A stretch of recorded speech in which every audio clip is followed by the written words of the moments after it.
국민의힘 내부의 혼란이 이어져 온 이런 상황에서 이른바 윤핵관, 사실상 이선 후퇴를 선언했죠.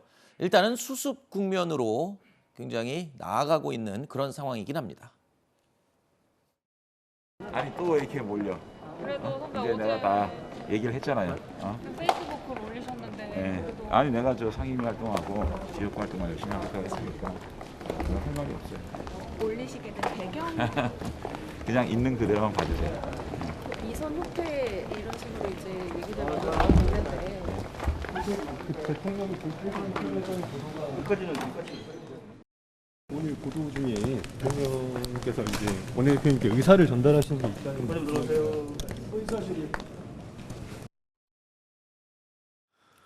자, 국민의힘 지도부와 이준석 전 대표 지금 누구 하나가 쓰러지기 전에는 절대 끝나지 않을 것 같은 이른바 치킨 게임 양상으로 가고 있는 그런 모습인데요.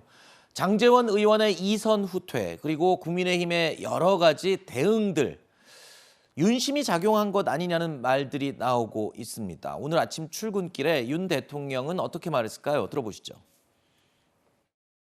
소속 의원과 또 우리 당원들이 치열하게 논의하고 거기서 내린 결과는 또 받아들이고 따라가고 이렇게 하는 게 정당 아니겠습니까? 대통령으로서 무슨 당무에 대해서 이래라 저래라 하는 것은 다람쥐가지 않다고 저는 보고 있고요.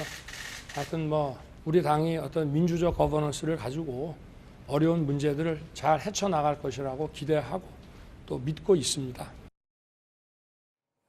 자, 지금까지 우리가 얘기 나눈 내용을 간단히 정리를 하면 이준석 전 대표 절대 물러설 가능성 없어 보입니다. 국민의힘 지도부도 마찬가지입니다. 이런 상황에서 윤핵관이 좀 총대를 메고 이선 후퇴를 하는 모습, 이게 좀 어떤 봉합의 수순으로 가는 첫 발이 아니냐. 저는 그렇게 기대하는 사람들의 얘기를 좀 들었거든요. 현실적으로 그게 좀 가능할까요? 네, 1차적으로 윤석열 대 이준석 갈등이 있지 않습니까? 네. 이 부분은 봉합은 이제 어렵다라고 봐야 되겠죠. 아, 그래요? 다만 이제 이 전 대표 측에 대해서 마음에 들어하지 않는 국민의힘 인사들도 네. 그 중에 일각은 또 윤핵관도 문제가 있다.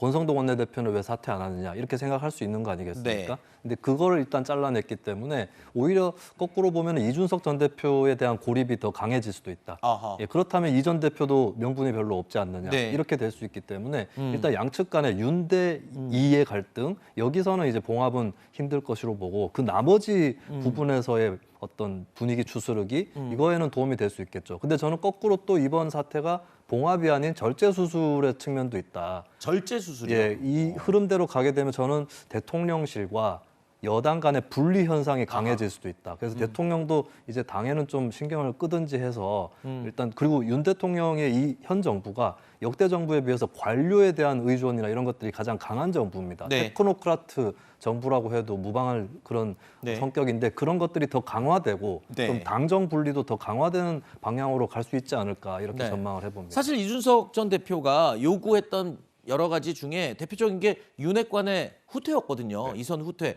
근데 지금 모양새로는 후퇴를 한 게 됐으니까 지금 말씀하신 것처럼 이준석 대표 고립하는 쪽으로 더 갈 가능성도 있어 보인다는 것도 이해가 됩니다. 그러니까 이준석 대표의 명분을 계속 없애는 시도일 수 있죠. 그렇죠. 아니 이제 그만하고 들어와도 되는 거 아니야? 뭐 이런 네. 얘기. 원하는 대로 해줬잖아. 근데 이런 이제 거죠. 이준석 대표는 그런 얘기를 합니다. 지금 어쨌건 문제 있는 그 비대위 상황을 법원에서 이렇게 정리를 해줬는데 다시 정상적인 궤도로 들어오는 게 아니라 다시 궤도를 이탈해서 가는 것 이걸 바로잡지 못하면 나는 계속 이제 싸워 나가겠다는 취지인 건데요. 그러니까 지금 이준석 대표도 그렇고 지금 국민의힘 내부의 인사들도 그렇고 어디에서 서로 멈추고 정리를 해야 할지에 대한 고민은 앞으로 계속 지속될 수밖에 없는 상황 아닌가. 알겠습니다. 이 치킨 게임 상황 빨리 마무리를 해야겠죠.